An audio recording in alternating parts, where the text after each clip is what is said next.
എപ്പിസോഡിന്റെ opening സീനിൽ ഇപ്പൊ നമ്മുടെ ചോച്ചി അവന് കിട്ടിയ ആ ഒരു വലിയ ബാസ്ക്കറ്റുമായിട്ട് അങ്ങനെ നടന്നു പോവാണ്. അപ്പൊ ഈനോയ്ക്കാണെങ്കിൽ ഇപ്പൊ ചോച്ചിയോട് ഫുൾ കലിപ്പ്. നീ ആ മത്സരത്തില് ജയിക്കാനല്ലേ ശ്രമിച്ചേ? കഷ്ടകാലത്തിന് നീ എങ്ങാനോ മത്സരത്തിൽ ജയിച്ചായിരുന്നെങ്കിൽ നമ്മളുടെ പ്ലാൻ അത് മുഴുവൻ കൊളമായേനെ. അപ്പൊ ചോച്ചി ചോദിക്കും, ആ ചിന്നപ്പയ്യൻ അവനിപ്പോ സേഫ് ആയിട്ട് ഈ ബോക്സിലില്ലേ? അതിന് ചോച്ചി അവനുണ്ടെന്ന് പറഞ്ഞ് അവരെല്ലാവരും ഇപ്പൊ ഒരു ലോഡ്ജിലേക്ക് പോവും. അവർ ലോഡ്ജിലെത്തി ഇപ്പൊ ആ ബോക്സ് ഓപ്പൺ ചെയ്യും. അപ്പൊ ആ ചെക്കൻ അവൻ ചോദിക്കും, ഞാനിപ്പോ എവിടെയാ? അതിന് ഷിക്കമര് പറയും, നമ്മളിപ്പോ ഈ ഗ്രാമത്തിൽ തന്നെ ഒരു ലോഡ്ജിലാണ്. നീ പേടിക്കേണ്ട ആവശ്യമൊന്നുമില്ല, നമ്മളെല്ലാവരും ഇപ്പൊ സേഫാണ്. രാത്രിയിൽ യാത്ര ചെയ്ത ഉറപ്പായിട്ടും എന്തെങ്കിലും അപകടം ഉണ്ടാവാൻ നല്ല ചാൻസ് ഉണ്ട്. അതുകൊണ്ടാണ് തൽക്കാലത്തേക്ക് മാത്രം ഇപ്പൊ ഈ ലോഡ്ജില് റൂം എടുത്തത്. അപ്പ ചെക്കൻ ചോദിക്കും, നിങ്ങൾക്ക് ബുദ്ധിമുട്ടില്ലെങ്കിൽ ഈ ഗ്രാമം മുഴുവൻ എനിക്കൊന്ന് ചുറ്റി കാണിച്ചു തരുമോ? ഇത്രയും നാളും ഞാനിവിടെ ഒരു ഹോസ്റ്റേജായി ആ ഒരു മാൻഷനിൽ അടയ്ക്കപ്പെട്ട് ജീവിച്ചതാണ്. എന്തായാലും നമ്മൾ ഇവിടം വിട്ട് പോവാണ്. സോ അതിനു മുൻപ് എന്റെ ഈ ഒരു ആഗ്രഹം അതുമാത്രം ഒന്ന് സാധിച്ചു തരണം. പക്ഷെ നമ്മുടെ ആൾക്കാർ തീർത്തു പറയും, അത് പറ്റില്ല. ആരുടെയെങ്കിലും കണ്ണിൽപ്പെട്ട ഉറപ്പായിട്ടും അത് വലിയ അപകടമാണ്.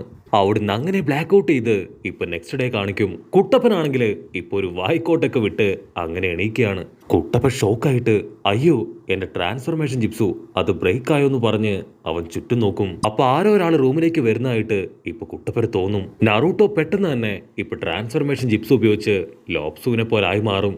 ഉടനെ അവനെ ആരോ വന്ന് ബ്രേക്ക്ഫാസ്റ്റ് കഴിക്കാനായി റൂമിലേക്ക് കൂട്ടിക്കൊണ്ടുപോകും. ഇവിടെ ഷിക്കമരുവാണെങ്കിൽ അവനോട് പറയും, നീ പേടിക്കേണ്ട ആവശ്യമില്ല, നിനക്ക് പകരം നിന്റെ രൂപത്തില് കുട്ടപ്പൻ അവിടെ ഉണ്ട്. അതുകൊണ്ട് നിന്നെ ഇനി ആരും തിരിച്ചറിയാനോ അന്വേഷിക്കാനോ പോകുന്നില്ല. ഷിക്കമര് പറയും, നിന്റെ ആഗ്രഹം പോലെ തന്നെ ഈ ഒരു വില്ലേജ് അത് മുഴുവൻ ഞങ്ങൾ നിന്നെ ചുറ്റി കാണിച്ചു തരാം. അവർ വലിയൊരു മാപ്പൊക്കെ തുറന്നു വെച്ച് ഇപ്പൊ അവനുമായിട്ട് ആ നാട് കാണാൻ അങ്ങനെ റെഡിയായിട്ട് നിൽക്കുകയാണ്. കട്ട് ചെയ്താ ഇവിടെ നമ്മുടെ കുട്ടപ്പൻ അവനാണെങ്കിൽ കിട്ടിയ ഫുഡ് മുഴുവൻ ഇപ്പൊ അടിച്ചു കയറ്റും. അതുകൊണ്ട് ഷോക്കായിട്ട് ഇപ്പൊ പ്രിൻസസ് ചോദിക്കും, നീ ഇത്രയും നാളും ഇങ്ങനെ ഫുഡ് കഴിക്കുന്നത് ഞാൻ കണ്ടിട്ടില്ല.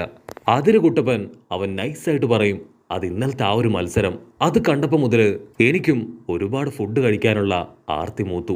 അതുകൊണ്ടാണ് ഞാനിപ്പോൾ ഇങ്ങനെ ഫുഡ് കഴിക്കുന്നത്. ഇവിടെ ഷിക്കമരു ടീമും അവരിപ്പോ ആ സിറ്റി മുഴുവൻ നടന്ന് ഫുഡ് കഴിക്കാനായിട്ട് ഒരു റെസ്റ്റോറൻറ്റിലേക്ക് വരും. കട്ട് ചെയ്താ അവർക്ക് മുകളിലായി ഒരു വലിയ പക്ഷിയുടെ മുകളിൽ ആ ദേതുരയും സാസുരിയും അവർ രണ്ടുപേരും ആ ഒരു ഗ്രാമത്തെ വട്ടവിട്ട് പറക്കുകയാണ്. ദേതുര പറയും, നീ ഒന്നും അറിയണ്ട, ഈ ഒരു മിഷൻ അത് ഞാൻ ഹാൻഡിൽ ചെയ്യാന്ന് പറഞ്ഞ് വമ്പ പ്ലാനിങ് ഒക്കെ ക്രിയേറ്റ് ചെയ്ത് അങ്ങനെ നിൽക്കും. അവിടുന്ന് അങ്ങനെ ബ്ലാക്ക് ഔട്ട് ചെയ്ത് ഇപ്പൊ കുട്ടപ്പനും പ്രിൻസസും അവർ രണ്ടുപേരും ഒരു സാറിന്റെ ക്ലാസ് കേട്ട് അങ്ങനെ ഇരിക്കുകയാണ്. കുട്ടപ്പനാണെങ്കിൽ ഉറങ്ങി താഴേക്ക് വീഴും. പ്രിൻസസിനാണെങ്കിൽ ഒന്നും മനസ്സിലാവില്ല, ഇവൻ എന്താ പറ്റിയെന്ന് ചിന്തിച്ച് അവളിപ്പോ കുട്ടപ്പന്റെ തൊടയില് ഒരൊറ്റ നുള്ളു വെച്ച് കൊടുക്കും. കുട്ടപ്പൻ ചാടി എഴുന്നേറ്റ് ആൾ ഇത്രയും നേരം പഠിപ്പിച്ച കാര്യങ്ങള് അത് മണി പോലെ പറയാനായിട്ട് ആരംഭിക്കും. ഇവിടെ ലാഡ്സു ആണെങ്കിൽ ആ ഗെയിമിലുണ്ടായിരുന്ന ഓരോ ഫുഡും അതൊന്നൊന്നായിട്ട് ഓരോ കടയിലും കയറി ഇറങ്ങി തിന്നുകൊണ്ടേയിരിക്കുകയാണ്.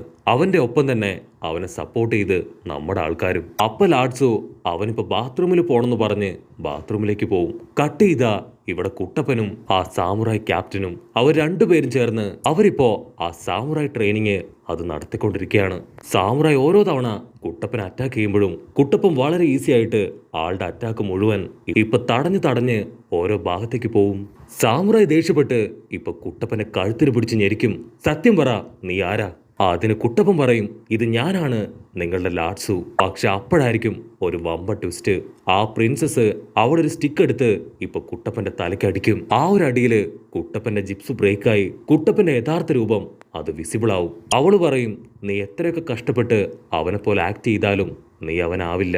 അവള് ദേഷ്യപ്പെട്ട് ചോദിക്കും, സത്യം പറ, ഞങ്ങളുടെ ലാഡ്സു അവനിപ്പോ എവിടെയുണ്ട്? ഉടനെ കുട്ടപ്പൻ അവനൊരു സ്മോക്ക് ബോംബ് ഇട്ട് അവിടുന്ന് രക്ഷപ്പെട്ടു പോവും. അപ്പ ടാറ്റാ സാമുറായി ആള് നിലവിളിച്ച് പറയും, അവൻ രക്ഷപ്പെട്ടു പോന്നു, അവനെ വിടരുത്. ഉടനെ സോൾജിയേഴ്സ് അവരെല്ലാവരും ഇപ്പൊ കുട്ടപ്പനെ റൗണ്ട് ചെയ്യും. കുട്ടപ്പനാണെങ്കിൽ എല്ലാവരുടെയും കണ്ണു വെട്ടിച്ച് ഇപ്പൊ ബാക്ക് സൈഡിലുള്ള ഗേറ്റിന്റെ തൊട്ടടുത്തെത്തും. പക്ഷെ അവനെ കറക്റ്റ് ആയിട്ട് ഇപ്പൊ പ്രിൻസസ് അങ്ങനെ കൈയോടെ പിടികൂടും. അതേസമയം ഇവിടെ ഈനോ അവളാണെങ്കിൽ ഇപ്പൊ ബാത്റൂമിന്റെ ഡോറ് അത് തട്ടിക്കൊണ്ടേയിരിക്കും. പക്ഷെ അപ്പോഴേക്കും ലാഡ്സു അവൻ ആ ബാത്റൂമിന്റെ ഉള്ളിൽ നിന്ന് ഇപ്പൊ പുറത്തേക്ക് പോയിരിക്കും. ലാഡ്സു അവനിപ്പോ ആ കാസ്റ്റിൽ നോക്കി ഉഷാറായിട്ട് ഓടുകയാണ്. കട്ട് ചെയ്താ ഇവിടെ കുട്ടപ്പൻ അവൻ നടന്ന എല്ലാ കാര്യങ്ങളും ഇപ്പൊ അവരോട് പറയും. അപ്പൊ ടാറ്റാക്ക് ചോദിക്കും, സത്യം പറ, നീ അവനെ ഇവിടുന്ന് രക്ഷപ്പെടുത്തിയോ?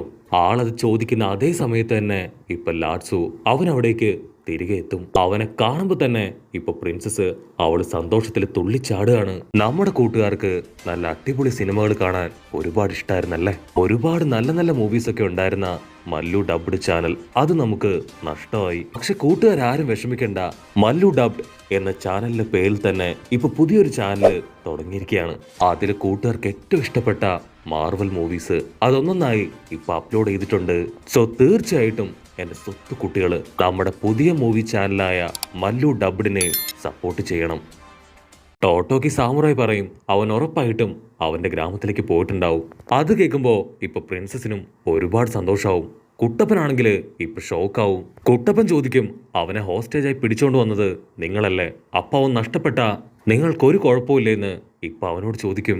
അതിനാ സാമുറായി പറയും, എനിക്കതില് സന്തോഷം മാത്രമേ ഉള്ളൂ. പക്ഷെ ഇപ്പോഴത്തെ എന്റെ ഏറ്റവും വലിയ തലവേദന അത് നീയാണ്. ഒരു കാരണവശാലും ഈ കാര്യങ്ങളൊന്നും ഇവിടെയുള്ള ആരും അറിയാനായിട്ട് പാടില്ല. അഥവാ അറിഞ്ഞ നിന്റെ മരണം അതെന്റെ കൈകൊണ്ടായിരിക്കും. അത് കേട്ട് കുട്ടപ്പൻ അവൻ ഞെട്ടും. ഇവിടെ പ്രിൻസസിനാണെങ്കിൽ ഇപ്പൊ അവനെ നഷ്ടപ്പെട്ട വേദനയില് ഒരുപാട് വിഷമാവും. അപ്പൊ അതേസമയം ഇപ്പൊ ആ ഗ്രാമത്തിൽ മുഴുവൻ ഒരുപാട് ബോംബുകള് അങ്ങിങ്ങുമായിട്ട് പൊട്ടാനായിട്ട് ആരംഭിക്കും. ഇവിടെ ലാഡ്സു ആണെങ്കിൽ ആ ടൗണിലൂടെ ഓടിക്കൊണ്ടേയിരിക്കുകയാണ്. അവൻ ആ ബോംബിന്റെ സൗണ്ട് കേട്ട് ഒരു സെക്കൻഡ് ഷോക്കായി ചുറ്റും നോക്കി അങ്ങനെ പകച്ചു നിൽക്കും. ആ ബോംബിട്ടത് അത് മറ്റാരുമല്ല, സാക്ഷാൽ ദേദ്രയാണ്. സാസുരി പറയും, ദേദ്ര സൂപ്പർ, ഇനി അടുത്ത കാര്യം അത് ഞാൻ നോക്കിക്കോളാം. അപ്പൊ ദേദ്ര ചോദിക്കും, ഈ ഒരു മിഷൻ അത് ഞാൻ കംപ്ലീറ്റ് ചെയ്യാന്നല്ലേ നിന്റെ അടുത്ത് പറഞ്ഞേ? അതിന് സാസുരി പറയും, ഈ ഒരു നഗരം അത് ടേക്ക് ഓവർ ചെയ്യാനാണ് നമ്മൾ വന്നത്, അല്ലാതെ നശിപ്പിക്കാനല്ല.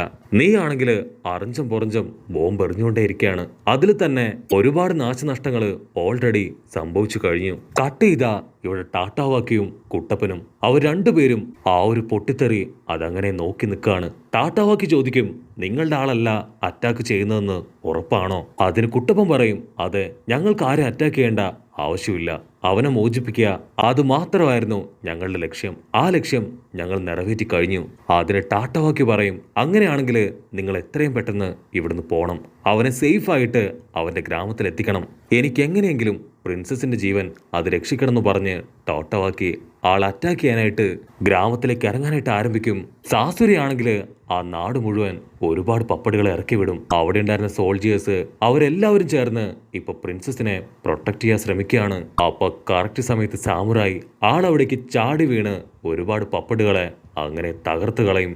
ഇവിടെ ഒരു പപ്പട് അതിപ്പോ പ്രിൻസസിനെ അറ്റാക്ക് ചെയ്യാൻ അവളുടെ തൊട്ടടുത്തെത്തും. അപ്പൻ നറൂട്ടോ കുട്ടപ്പൻ അവൻ പാഞ്ഞു വന്ന് അതിനെ അടിച്ചു തെറിപ്പിക്കും. മറ്റൊരു ഭാഗത്ത് ഇപ്പൊ ഷിക്കമരു അവനിപ്പോ ആ ചെക്കനെ അന്വേഷിച്ച് കാസ്റ്റിന്റെ അടുത്തേക്ക് വരും. അപ്പൊ അവൻ കാണും കാസ്റ്റിൽ മുഴുവൻ ഇപ്പൊ വലിയ പൊട്ടിത്തെറിയും ബഹളവും യുദ്ധമൊക്കെ നടന്നുകൊണ്ടിരിക്കുകയാണ്. കാസ്റ്റിന് മുൻപിലായിട്ട് ആ പയ്യൻ ഷിക്കമരു ചോദിക്കും, നീ എന്തിനാ ഇപ്പൊ ഇവിടേക്ക് വന്നേ? അതിനവൻ പറയും, എനിക്ക് പ്രിൻസസിനെ കാണണം, അവളെ എങ്ങനെയെങ്കിലും എനിക്ക് രക്ഷപ്പെടുത്തണം. ഷിക്കമരു പറയും, പേടിക്കേണ്ട ആവശ്യമില്ല, അവളെ ഞങ്ങൾ തന്നെ പ്രൊട്ടക്ട് ചെയ്യും. കട്ട് ചെയ്താ ടോട്ടോക്കി സാമുറായി ആളിപ്പോ കുട്ടപ്പനോട് പറയും, എനിക്ക് എങ്ങനെയെങ്കിലും കിങ്ങിനെ രക്ഷിക്കണം. സോ പ്രിൻസസിനെ ഞാനിപ്പോ നിന്റെ കയ്യിൽ ഏൽപ്പിക്കുകയാണ്, അവളെ നീ സേഫ് ആയിട്ട് കൊണ്ടുപോകണമെന്ന് പറഞ്ഞ് പ്രിൻസസിനെ ഇപ്പൊ കുട്ടപ്പന്റെ കയ്യിൽ ഏൽപ്പിക്കും. കുട്ടപ്പൻ പറയും, എന്റെ ജീവൻ കൊടുത്തും ഇവളെ ഞാൻ പ്രൊട്ടക്ട് ചെയ്യും. ആള് പറയും, നിന്റെ ഈ പേരും നിന്റെ ഈ മുഖവും അത് രണ്ടും ഞാൻ എൻ്റെ ജീവിതത്തിൽ ഒരിക്കലും മറക്കില്ല. സാമുറായി ആണെങ്കിൽ ഇപ്പൊ കഷ്ടപ്പെട്ട് ബുദ്ധിമുട്ടി കാസ്റ്റിനകത്തേക്ക് വരും. കാസ്റ്റിനുള്ളില് സാസുരിയെ കണ്ട് ആള് ഷോക്കാവും. സാസുരി പറയും, നിങ്ങളിനി എത്ര കഷ്ടപ്പെട്ടിട്ടും യാതൊരു കാര്യമില്ല, നിങ്ങളുടെ കിങ്ങിനെ ഞാൻ കൊണ്ടുപോയിന്ന് പറഞ്ഞ് സാസുരി സാമുറായി അറ്റാക്ക് ചെയ്യാൻ അങ്ങനെ ചാടി വീഴും. സാസുരി അവന്റെ ഒരുപാട് ടെക്നിക്ക് ഉപയോഗിച്ച് ഇപ്പൊ സാമുറായെ അറ്റാക്ക് ചെയ്തുകൊണ്ടേയിരിക്കും. പക്ഷെ സാമുറായി ആണെങ്കിൽ അത് ഓരോന്ന് വെട്ടിത്തെറിപ്പിച്ച് തട്ടിത്തെറിപ്പിച്ച് അവിടുന്ന് രക്ഷപ്പെട്ടുകൊണ്ടേയിരിക്കും. സാസുരി ഉടനെ പോയിസണുള്ള ഒരുപാട് നീഡില് അത് സാമുറായിക്ക് നേരെ ആഞ്ഞു തുപ്പും. ആ ഒരു നീഡില് അത് മുഴുവൻ തറച്ചു കയറി പോയിസൺ സ്പ്രെഡായി സാമുറായി അവിടെ മരിച്ചു വീഴാണ്. ഇത് ശരിക്കും ഒരു സങ്കട സീനാണ്. അപ്പൊ അവിടുന്ന് അങ്ങനെ കട്ട് ചെയ്ത് ഇപ്പൊ പ്രസന്റ് കാണിക്കും. പ്രസന്റിൽ കുട്ടപ്പൻ പറയും, സാമുറായി നീ എന്നെ ഏൽപ്പിച്ച ആ പ്രിൻസസിനെയും ആ പൊടിപ്പയ്യനെയും അവർ രണ്ടുപേരെയും അതിനുശേഷം അവരുടെ സിറ്റിയിലേക്ക് തന്നെ ഞാൻ തിരികെ കൊണ്ടുപോയി വിട്ടു. നിനക്ക് ഞാൻ തന്ന വാക്ക് അന്ന് ഞാൻ കറക്റ്റായിട്ട് പാലിച്ചു. ഉടനെ സാമുറായി ഇപ്പൊ കുട്ടപ്പന് താങ്ക്സ് പറയും. അതിനുശേഷം സെൽഫ് ഡിസ്ട്രക്ഷൻ ചെയ്ത് സ്വന്തമായിട്ട് തന്നെ അവിടെ ഇല്ലാതായി തീരും. അങ്ങനെ അവിടെ വെച്ച് ഈ ഒരു എപ്പിസോഡും അവസാനിക്കുന്നു. എപ്പിസോഡ് ഇഷ്ടപ്പെടുകയാണെങ്കിൽ തീർച്ചയായിട്ടും ലൈക്ക് ചെയ്യാനും കമന്റ് ചെയ്യാനും ഷെയർ ചെയ്യാനും മറക്കല്ലേ. അടുത്തൊരു അടിപൊളി എപ്പിസോഡുമായിട്ട് കാണുന്നവരെ it's me with Mallu episode.